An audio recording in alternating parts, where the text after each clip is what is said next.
Bienvenue dans le débat. Yahya Sinwar est mort. L'information a été confirmée par le chef de la diplomatie israélienne après des analyses ADN. Il faisait partie d'un groupe de 3 terroristes, dit Israël, à avoir été éliminé lors d'une opération à Gaza. Sa mort est également confirmée par le Hamas.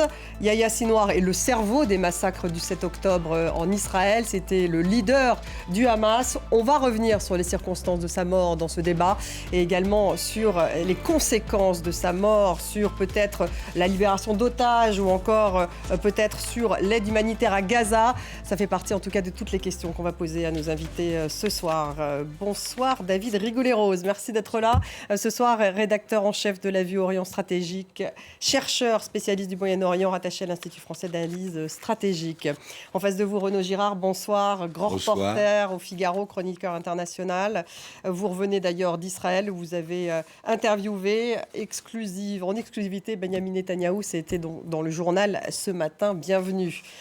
Nous avons en direct de Jérusalem Charles Anderlin. Bonsoir, merci de participer à cette émission. Vous êtes l'ancien correspondant de France 2, auteur du Grand Aveuglement, Israël face à l'islam radical.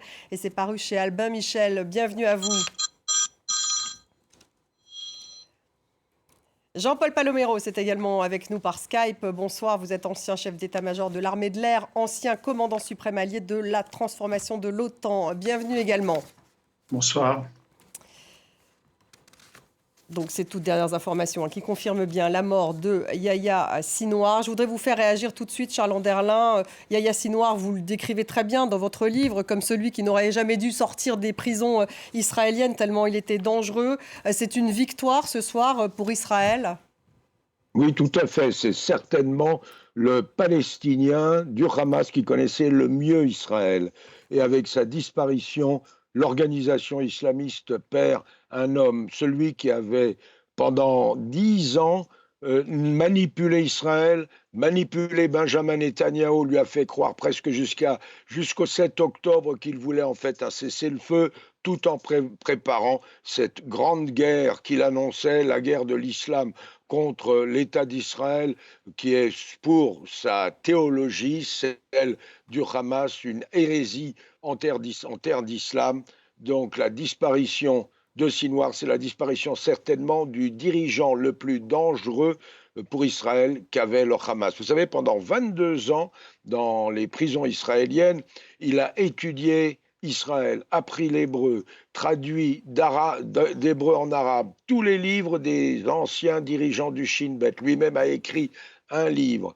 Et oui, le chef des renseignements de l'administration pénitentiaire s'était opposé jusqu'à la dernière minute à sa libération en 2011 en échange du soldat Gilad Shalit. Et pour les responsables à l'époque, Sinwar n'avait pas tué de juifs, il n'avait tué que des Palestiniens, il avait assassiné des Gazaouis suspectés d'être des collabos. Extrêmement intelligent, Sinwar était aussi un tueur. Charles Anderlin, est-ce que vous en savez un peu plus sur les circonstances de sa mort? On dit qu'il n'était pas visé particulièrement, que des tirs ont eu lieu finalement sur un immeuble pas loin de Rafah, me semble-t-il, ou même peut-être à Rafah, et qu'il a presque été tué par hasard. Absolument, c'est d'ailleurs pas du tout une unité spéciale, mais une compagnie du contingent, une unité en formation de sous-officiers appuyée par une petite unité de chars. Ils ont découvert un immeuble où apparemment se trouvait effectivement une activité du Hamas. Il y a eu des échanges de tirs, le char a tiré un obus et ensuite ils sont allés voir les résultats. Ils ont trouvé 3 corps et un ressemblait tout à fait à Yahya Sinwar. Les photos ont été envoyées à l'état-major, à la police. Finalement, dans la matinée aujourd'hui, un doigt de Sinwar a été coupé, un doigt du cadavre a été coupé, envoyé à la police israélienne. C'est bien effectivement son empreinte digitale et ça a été confirmé. Le Premier ministre Benjamin Netanyahou doit faire une annonce importante dans la soirée. On va y revenir sur cette annonce importante dans la soirée. Renaud Girard, un mot encore sur les circonstances de cette opération israélienne à Rafah. Elle datait plutôt d'hier, c'était en plein air, il n'y avait pas d'otages autour de lui, il n'était pas dans un tunnel. C'est un peu tout le contraire de à quoi on pouvait s'attendre. Oui, absolument. Il avait sans doute décidé sortir, puisque c'était même des sources américaines qui nous avaient dit qu'ils vivaient dans un tunnel accompagné d'otages pour se protéger des bombardements ou d'un raid de commandos israéliens. Il a sans doute dû faire une sortie. Et puis, il s'est trouvé opposé. Vous savez, en Israël, il n'y a pas vraiment d'armée d'active. Toute la population masculine, même féminine d'ailleurs, est à l'armée. Alors, il y en a qui en font un peu plus que d'autres, etc. Et donc, c'est une unité normale qui a le plus beau trophée, finalement, depuis le 7 octobre. Ce sont des appelés du contingent. C'est des gens qui font leur service pendant 4 ans, entre 18 et 22 ans, si vous voulez. Et qui l'ont donc tué par hasard. David Rigoleros, le plus beau trophée, dit Renaud Girard. Également, Charles Anderlin, qui dit à quel point c'est vraiment une énorme... c'est une étape, finalement, on peut dire, véritablement, pour Israël. D'une certaine manière, ça clôt un peu... Je dis un peu parce qu'il y a la question des otages lancinantes, le chapitre de la guerre à Gaza. Il était l'incarnation pour Israël du diable, hein. C'était l'appellation qu'il avait eue. On le surnommait aussi le boucher de Khan Younes parce qu'il était originaire justement de Khan Younes. Et ce qui est surprenant quand même, c'est qu'il soit sorti. Il y avait des rumeurs aussi qu'il le disait habillé en femme. En circulant à Gaza, c'est qu'il ait pris le risque de sortir au moment où quand même la pression était maximale et sans otages, effectivement. Donc ça pose la question des otages, y compris de la question de savoir s'ils sont toujours en vie. Parce que, comme le disait Girard, il était supposé être entouré d'otages justement pour avoir une garantie de sécurité. Donc il y a des zones d'ombre qui ne sont pas pour l'instant levées, hein. On en saura probablement plus prochainement. On apprend d'ailleurs qu'il a été tué aujourd'hui, d'après les informations du côté du chef de la diplomatie israélienne. Un mot, Jean-Paul Paloméros, au général que vous êtes. Est-ce que c'est surprenant, effectivement, de parvenir à tuer la cible, finalement, un peu par hasard, après avoir ciblé des personnalités comme Hassan Nasrallah ou encore Haniyeh? Depuis le début... Nous disons, je dis en tout cas qu'Israël ne lâche jamais sa proie et c'en est un exemple. Il y a peut-être eu une part de chance, mais ça fait partie de la guerre, ça. Non, je crois que le sujet, me semble-t-il, c'est est-ce qu'Israël va saisir cette occasion assez extraordinaire pour peut-être pas sonner la fin des combats à Gaza, mais en tout cas marquer une étape supplémentaire, une étape vers... certaine paix, en tout cas, réduire son empreinte militaire peut-être, réduire les attaques sur ce qu'il reste du Hamas. Je crois que c'est ça la question. Parce que comme Israël n'a pas fixé d'objectif très clair à part éradiquer le Hamas quand il est rentré en guerre, maintenant il peut aussi s'appuyer sur le fait qu'il a complètement étêté, à défaut de l'avoir éradiqué complètement, il a complètement étêté le Hamas. Ça serait peut-être une bonne occasion, effectivement, pour sortir de l'imbroglio, avec évidemment le problème de trouver des interlocuteurs pour discuter du sort des otages. Charles Anderlin, est-ce que ça pourrait être une occasion? Là, on apprend que le président israélien appelle à ramener les otages de Gaza. Juste à ce moment-là, donc c'est une déclaration, on attend, vous disiez, Benyamin Netanyahou, est-ce qu'il pourrait y avoir une avancée de ce côté-là? Et comment est-ce que ça voudrait dire peut-être remettre sur la table un cessez-le-feu, une négociation autour d'un cessez-le-feu qui permettrait le retour des otages? Écoutez, on va entendre ce que Benjamin Netanyahou va déclarer ce soir. Selon un certain nombre de sources, il pourrait utiliser un langage un peu plus différent par rapport à ces dernières semaines. Vous savez, en parallèle, il a quand même au gouvernement, au sein de son cabinet, des ministres du Likoud, mais aussi sionistes religieux, qui sont pour la construction de colonies à Gaza. Le Likoud, le parti de M. Netanyahou, d'ailleurs, lance dans 2 semaines une grande conférence et un grand rassemblement en faveur justement de la colonisation de Gaza. Est-ce que justement cette mort va peut-être, avec des pressions américaines, permettre de passer à une autre étape de la politique de la diplomatie israélienne? Il faudra voir ce soir. Mais un petit détail, vous savez, à l'endroit où Sinwar a été tué, l'armée israélienne a découvert des sommes très importantes en liquide de dollars et d'euros. Donc visiblement, il était là depuis déjà quelque temps. Est-ce que les renseignements sur place vont permettre d'avoir d'autres indications où se trouveraient les otages, remonter une filière. On le saura peut-être dans les prochaines heures ou dans les prochains jours. Renaud Girard, peut-être une recherche sur place des otages qui seraient peut-être cachés à cet endroit-là. Si ce n'est pas un cessez-le-feu demandé, mais il y aurait peut-être une possibilité d'une libération d'otages sur le terrain. Oui, les otages, évidemment, parce que la société israélienne réclame ces otages. On a vu les images en direct. Réclame, les manifestants. Maintenant réclame les otages, d'autant plus que, en fait, Netanyahou a eu ce qu'il cherchait, puisque lorsqu'il m'a reçu dimanche dans son bureau à Jérusalem, il a dit qu'il voulait la fin du pouvoir militaire et politique du Hamas. Or, Sinwar, c'était à la fois le chef militaire qui avait orchestré les attaques du 7 octobre 2023 contre Israël, et il venait d'être nommé, par une sorte de vote du bureau politique du Hamas, le chef politique du Hamas.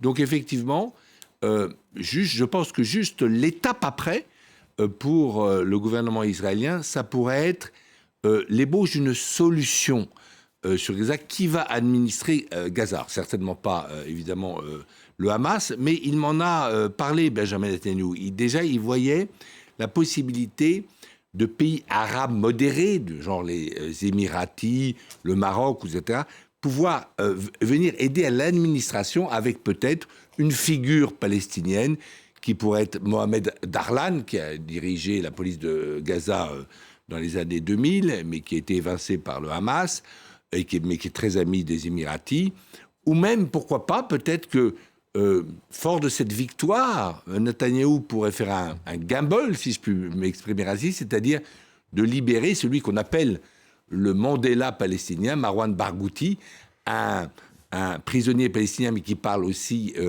très bien l'hébreu et qui est très respecté par les Palestiniens parce qu'il a fait, je ne sais pas, déjà 15 ans ou 20 ans de prison. Un mot de Jérusalem, toujours avec notre correspondante Claire Duhamel qui vient de nous retrouver. Claire, on a suivi ensemble depuis cette heure et puis cette confirmation de la mort de Yahya Sinwar. Avez-vous un peu plus d'informations, peut-être des réactions sur place ? Eh bien, écoutez, depuis que c'est officiel, depuis que le chef de la diplomatie l'a dit à ses homologues étrangers, depuis que l'armée israélienne l'a confirmé, c'est l'exultation de joie en Israël. Et ça l'était déjà avant, puisque de nombreuses sources avaient estimé aux médias israéliens qu'il était très vraisemblable que Yahya Sinwar a été tué. On a vu, par exemple, sur les plages d'Israël, des maîtres nageurs annoncer aux speakers que Yahya Sinwar était mort, des Israéliens applaudir allègrement la nouvelle, puisque ça fait 1 an que les Israéliens attendaient avec impatience cette nouvelle. Ça fait 1 an que les renseignements essayaient de localiser Yahya Sinwar. Ils pensaient qu'il était dans les tunnels. Or, c'est bien au sol que le chef du Hamas a été tué. Et puis, à Gaza, il y a aussi, dans une certaine mesure, de la joie qui s'exprime, puisque une partie de la population civile, celle qui s'ose des critiques contre le Hamas, trouve que c'est une excellente nouvelle, que c'est potentiellement une nouvelle étape dans la guerre. Et après 1 an de guerre et dans des conditions humanitaires catastrophiques, les civils de Gaza n'espèrent qu'une chose, c'est la fin des combats et un petit peu d'horizon pour un jour d'après. Or, ce soir, pour certains, cette nouvelle de la mort de Yahya Sinwar signifie que oui, peut-être les jours suivants à Gaza seront un petit peu plus positifs que ce qui est en cours. Merci Claire. Donc Claire Duhamel en direct de Jérusalem. David Rigoulet-Rose, quelles conséquences pour le Hamas véritablement? Ismaël Haniyeh a été tué, Mohamed Def et maintenant Yahya Sinwar. Est-ce qu'il est éradiqué? Il n'est pas éradiqué, il est décapité, mais pas éradiqué. D'abord, il y a le frère Alors justement, ce frère, Mohamed, il ne sait pas encore... il a repris les rênes, après la mort de Mohamed Deif, c'est lui qui a repris les rênes de la branche militaire. En binôme avec... Mohamed Sinwar, c'est son Mohamed nom. Sinwar, c'est ça. Qui est le frère cadet de Yahya Sinwar. Il pourrait avoir un rôle à jouer. Oui, mais de toute façon, il sait qu'il est condamné. Comme les autres, il est sur la liste. Donc la question qui va être posée, c'est plutôt par rapport à la combativité qui demeure partielle des groupes un peu désorganisés au sein de l'enclave. Il y en a encore. Et savoir si ça va être un choc suffisant pour faire cesser la combativité justement de ces groupes. C'est pas exclu, parce que là c'est un choc terrible quand même.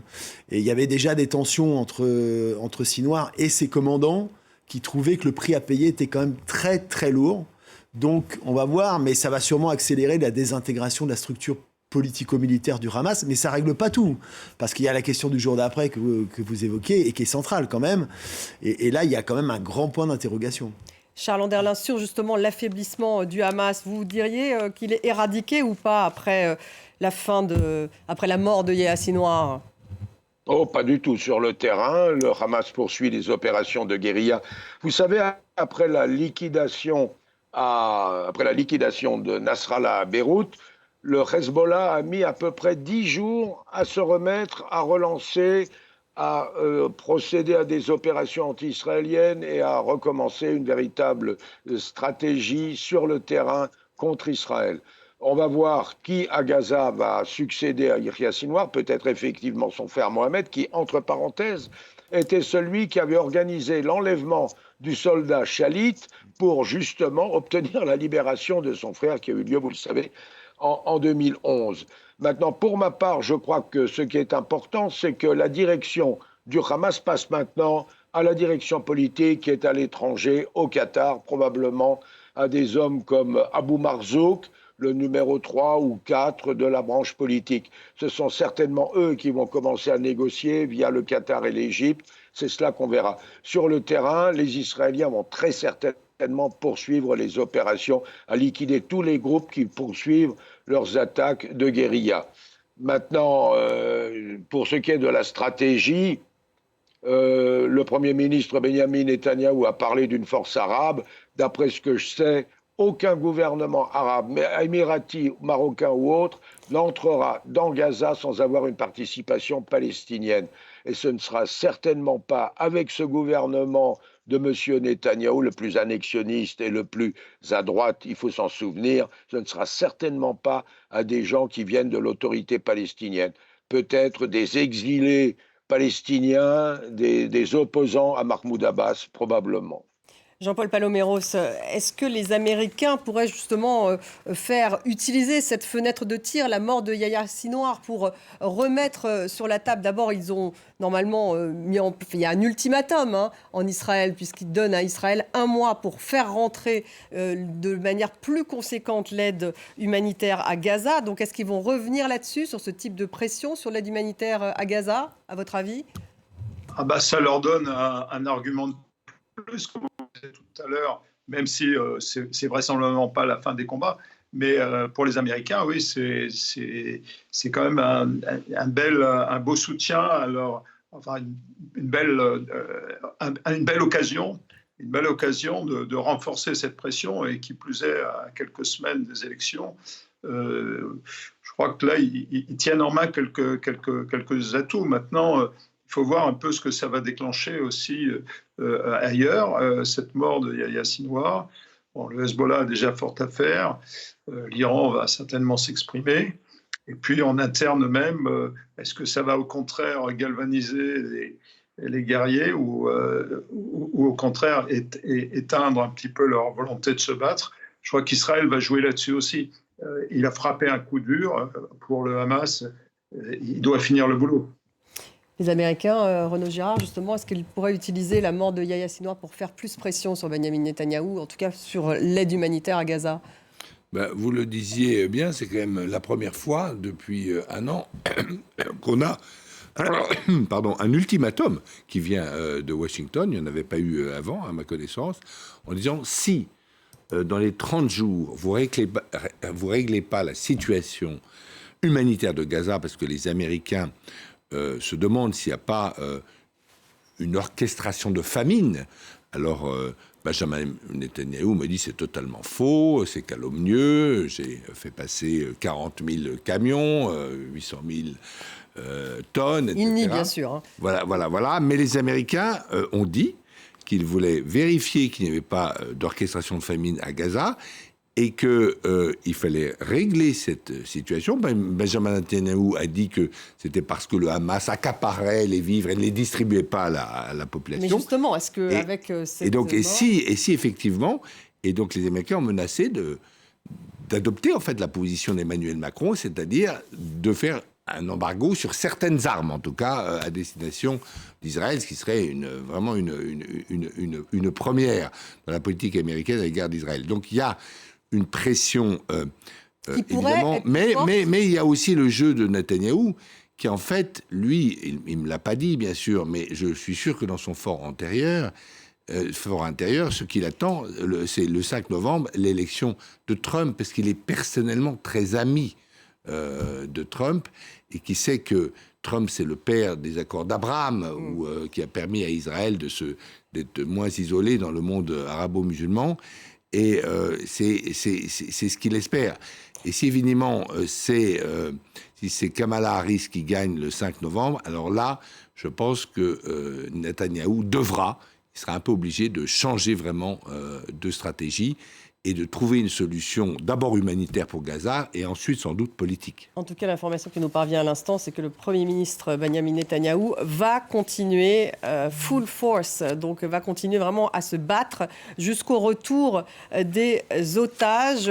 Un tout petit mot, Charles Anderlin, pour réagir justement. Qu'est-ce que ça signifie, ça, qu'a priori pas d'accord de cesser le feu quand il dit qu'il va continuer jusqu'au retour des otages à se battre? Écoutez, à l'heure actuelle, le gouvernement israélien ne permet pas l'accord sur un cessez-le-feu avec un échange de prisonniers palestiniens et, bien entendu, les otages. La droite du gouvernement, les sionistes religieux, le Likoud très dur ne veut absolument pas la libération de centaines, peut-être beaucoup plus, de Palestiniens détenus dans les prisons israéliennes, dont un certain nombre d'entre eux ont du sang sur les mains, ont commis des attentats sanglants. Donc, à l'heure actuelle, on ne va pas du tout vers un accord entre Israël, le Hamas, avec les intermédiaires. Non, ce n'est pas sur la table des négociations. Netanyahou va poursuivre les opérations. D'ailleurs, il a laissé entendre que tout Palestinien qui pourrait tuer ou blesser des otages à partir de maintenant, eh bien, il sera lui-même tué. Le Premier ministre Benjamin Netanyahou qui dit « La guerre n'est pas terminée ». Voilà, ça c'est la dernière information. On va tout de suite à Téhéran retrouver notre correspondant qui, on m'informe qu'il n'est pas encore arrivé. Justement, la guerre n'est pas terminée. David Rigoulet-Rose, donc un tournant, cette mort de Yahya Sinwar, mais la guerre n'est pas terminée. Ça veut dire qu'on attend toujours les représailles d'Israël, de son allié américain en Iran, que la guerre continue à Gaza, qu'elle continue aussi sur le front libanais contre le Hezbollah. Manifestement, cette fenêtre qui pourrait apporter une sorte d'apaisement n'a pas l'air d'apporter un certain apaisement. De toute façon, vraisemblablement, le Premier ministre israélien voudra pousser son avantage. Paradoxalement, l'élimination de Yahya Sinwar le confortera dans une stratégie plus ou moins maximaliste, mais en tout cas intransigeante. On le voit sur la question des otages, effectivement, il n'y a pas forcément de fenêtre d'opportunité, contrairement à ce qu'on pourrait éventuellement attendre. Et puis au niveau des théâtres, c'est clair qu'il y a un élargissement qui, de toute façon, est avéré aujourd'hui, avec le Liban. Et le Liban, c'est loin d'être terminé, et d'autant moins terminé que le Liban, c'est un autre morceau que la bande de Gaza. Je veux dire, il y a le Hezbollah, c'est autre chose. Même s'il a été décapité, il y a un nombre de combattants qui sont ancrés dans la société libanaise, en plus. Donc c'est vraiment compliqué. Et puis, il y a évidemment le front lointain, qui est le front principal, c'est l'Iran, qui est l'obsession, effectivement, en arrière-plan. Il y a une inquiétude à Téhéran qui attend, effectivement, la réplique israélienne. Ils savent qu'elle va quand même faire mal. La question, c'est le ciblage. Est-ce que le Benjamin Netanyahou aura tenu compte ou pas des considérations américaines ? Pour partie, certainement, peut-être pas totalement, mais de toute façon, les Iraniens se sentiront obligés de contre-répliquer. Et donc, la logique escalatoire, elle est quand même... On ne sait pas encore, mais ce qui est sûr, peut-être qu'il fera une frappe symbolique, mais ce qui est sûr, c'est que moi, je lui ai posé la question. Je lui ai dit, on parlait en anglais, il parle parfaitement anglais, je lui ai dit... Prime Minister, do you want to reshape the Middle East? Est-ce que vous voulez remodeler le Moyen-Orient? C'était une expression qui avait été employée par les néoconservateurs américains, ceux qui avaient envahi l'Irak en 2003. Il m'a dit non. Je suis 25 fois moins fort que l'Amérique. L'Amérique n'a pas réussi et donc je ne vais pas me mettre dans cette aventure. Ma seule mission en tant que Premier ministre d'Israël, c'est sécuriser mes frontières au sud et au nord. Que plus jamais de pogroms puisse être fait contre la population. D'ailleurs, il vous dit bien qu'il est contre israélienne. Et même, il m'a même dit, oui, alors il m'a même dit qu'il ne voulait pas s'ingérer dans la politique libanaise, c'est-à-dire qu'il veut effectivement nettoyer tout le sud du Liban jusqu'au fleuve Litani, mais après, bon, si le Hezbollah veut faire de la politique, il ne va pas l'empêcher ou essayer de l'empêcher. Et en ce qui concerne l'État palestinien, non, il est contre un État palestinien parce qu'il dit qu'un État palestinien, un vrai État, c'est-à-dire un État avec une armée, il dit « rien ne me garantit que cet État ne va pas m'attaquer à nouveau », mais en revanche, il est favorable, c'est ce qu'il m'a dit, à un maximum d'autonomie politique des Palestiniens, c'est-à-dire tout pouvoir pour s'administrer eux-mêmes, mais aucun pouvoir pour menacer Israël. Et donc peut-être que la solution aujourd'hui, puisque les Palestiniens ont refusé à de très nombreuses reprises l'État palestinien qu'on leur proposait, la dernière proposition remonte à 2008, Olmert, c'est peut-être, maintenant les gens cherchent ça, une confédération palestino-jordanienne. Vous savez que plus de la moitié de la population jordanienne est déjà palestinienne. C'est peut-être ça la solution. Charles Anderlin, pour rebondir justement sur ce que vient de dire Renaud Girard, donc sur les objectifs de Benyamin Netanyahou qui n'ont pas l'air d'avoir beaucoup changé, en tout cas après la mort de Yahya Sinwar. Il dit qu'à Gaza et à Beyrouth et dans le Moyen-Orient, la lumière est plus importante que le côté sombre, voilà, que l'obscurité. C'est une traduction de l'anglais, pardon. Ouais, écoutez, c'est très simple. Benjamin Netanyahou n'a pas de véritable stratégie pour Gaza. On verra ce qui va arriver. Est-ce qu'il y aura un jour un accord nécessairement sur peut-être des colonies à Gaza, comme une partie de ce gouvernement le veut? Est-ce qu'il y aura un déploiement de forces arabes et palestiniennes? On n'en sait absolument rien. C'est la même chose au Liban. Cela dit, lorsque l'on demande un peu à son entourage quel héritage M. Netanyahou voudrait laisser, c'est tout d'abord pas d'État palestinien. Il est totalement opposé à toute forme d'État palestinien. Il favorise la colonisation. C'est le gouvernement le plus annexionniste de l'histoire d'Israël.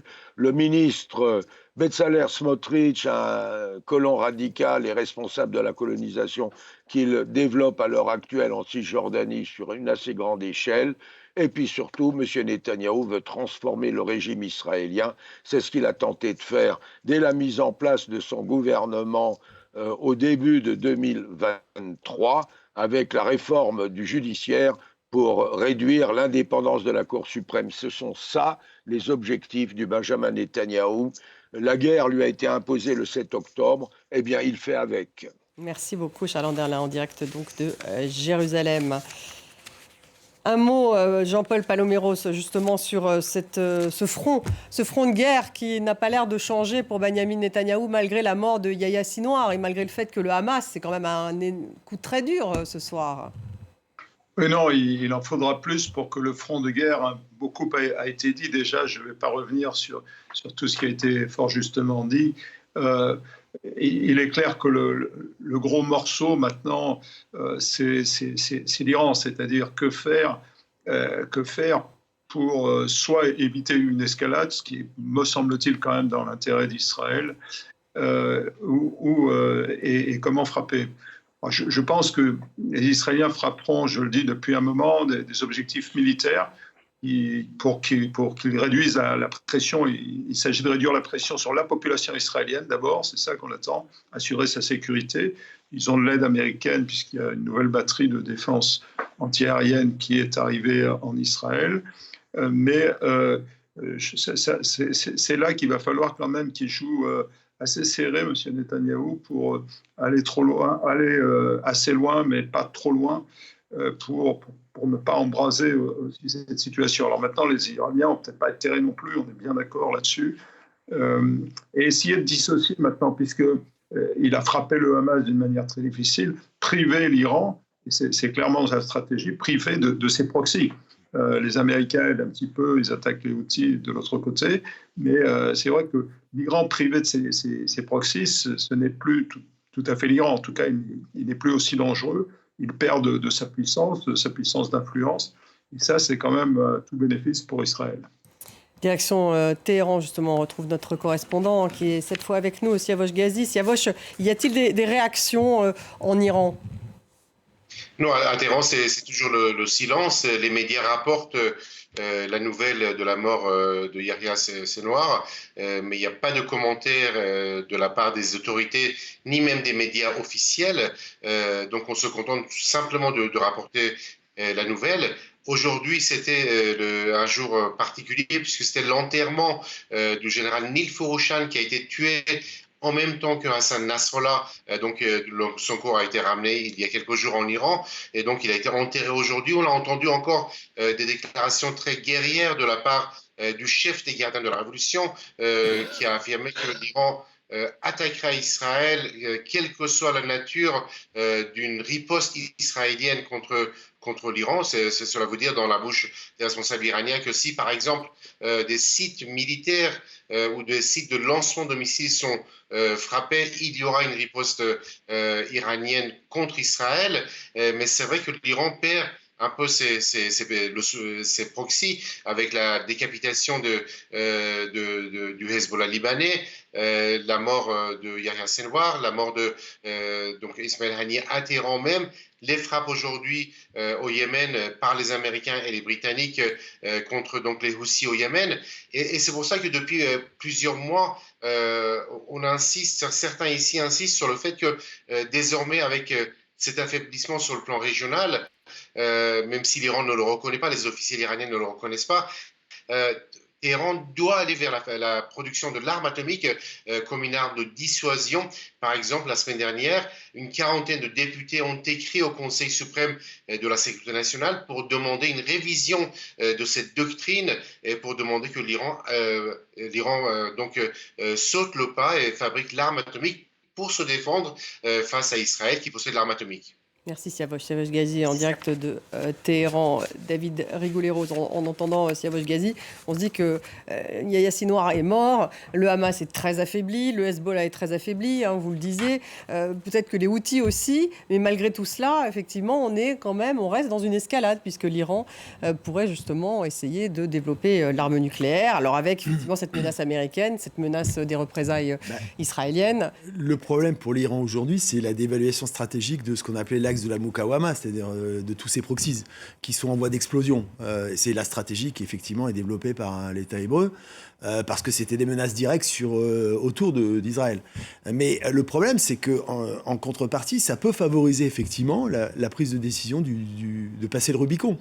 C'est-à-dire, il y a de plus en plus de déclarations, pas uniquement des super durs. Il y a aussi, il y avait Karadi, etc., conseiller du guide, qui évoquait le fait que, éventuellement, pour restaurer une forme de dissuasion, si elle était trop affaiblie, et c'est le cas là quand même, il y aurait cette option de réviser la fameuse fatwa, entre guillemets, interdisant les armes nucléaires, dans une logique de restauration de la dissuasion.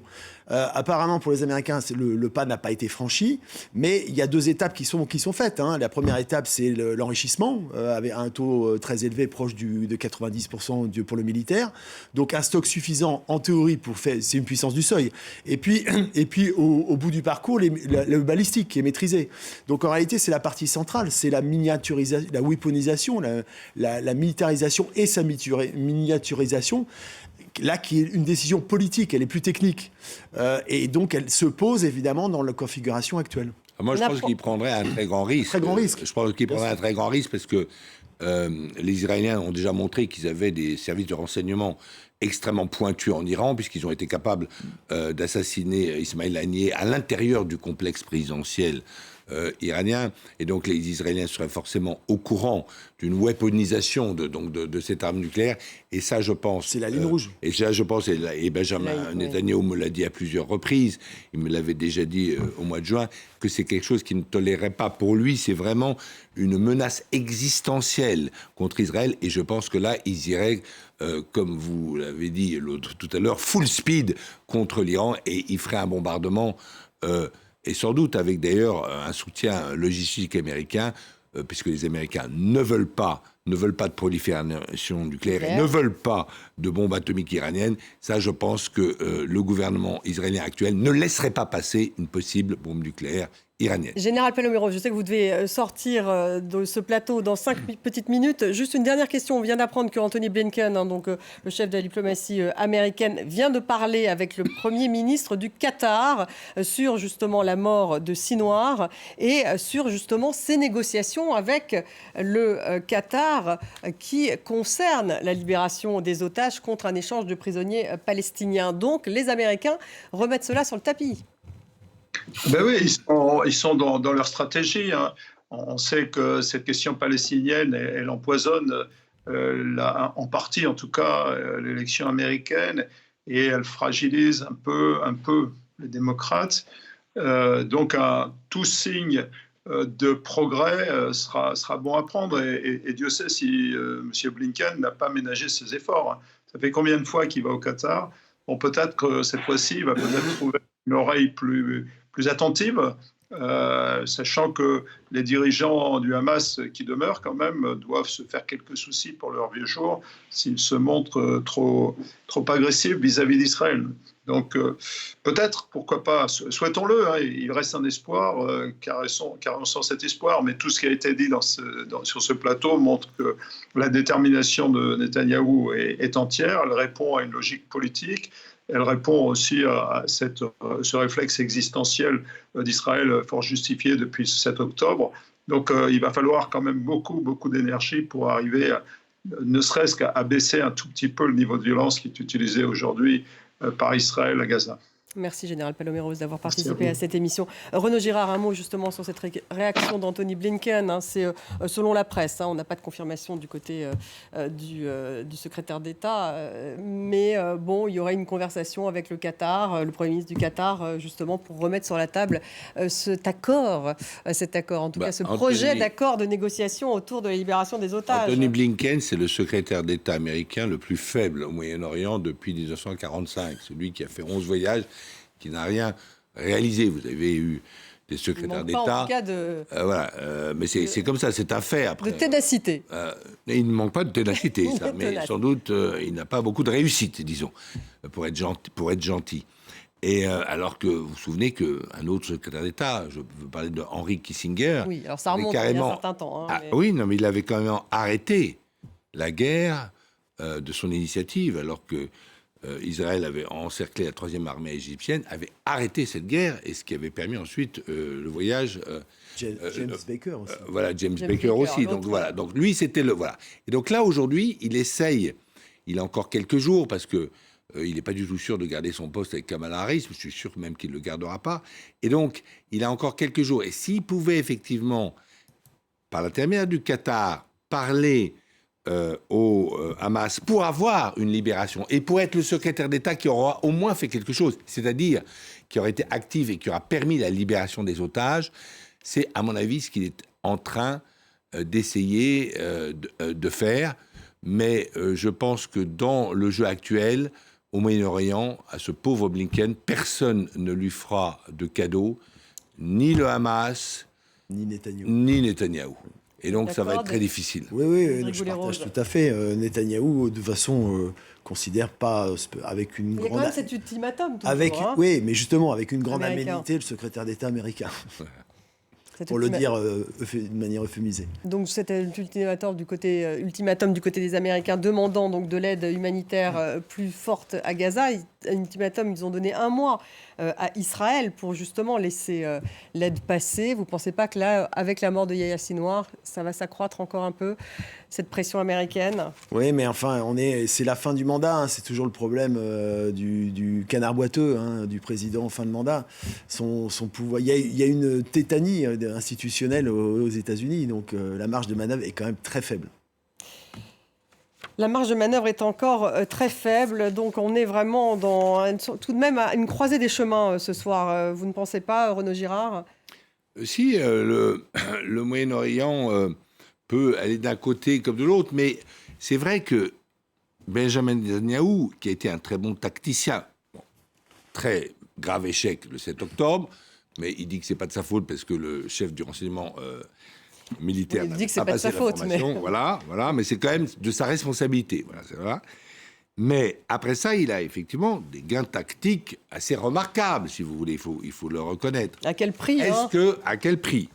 À quel prix ? Vous avez tout à fait raison, parce que la réputation internationale d'Israël est tout à fait endommagée. Ça, c'est grave pour un pays qui commerce avec tout le monde et qui est ouvert sur le monde. Et la deuxième chose, c'est quand est-ce qu'il va pouvoir passer, c'est tirer profit de ses avantages tactiques pour avoir une solution politique, parce que Israël ne peut pas rester en guerre perpétuelle. Sur 7 fronts en plus. Voilà, non, mais en guerre perpétuelle. Même, c'est dangereux même pour la population israélienne, parce que vous avez des Israéliens, par exemple, qui en ont assez de cet état de guerre perpétuelle, qui sont des ingénieurs extrêmement diplômés, qui peuvent très bien dire, écoutez, moi, j'en ai assez, je vais partir vivre à New York, si vous voulez. Et donc, là, il y a quand même quelque chose, il faut à un moment savoir utiliser ces victoires pour être magnanime et pour faire des concessions. Quand on est fort, comme Netanyahou aujourd'hui, il faut faire des concessions. En politique, c'est toujours quand vous êtes fort que vous devez faire des concessions. Et j'espère pour Israël, pour l'avenir d'Israël, qu'il saura faire des concessions, donner quelque chose aux Palestiniens et même au Hezbollah libanais, pour ensuite essayer d'arrêter cet état de guerre perpétuelle. David Rigoulet-Rose. Oui, je suis un peu.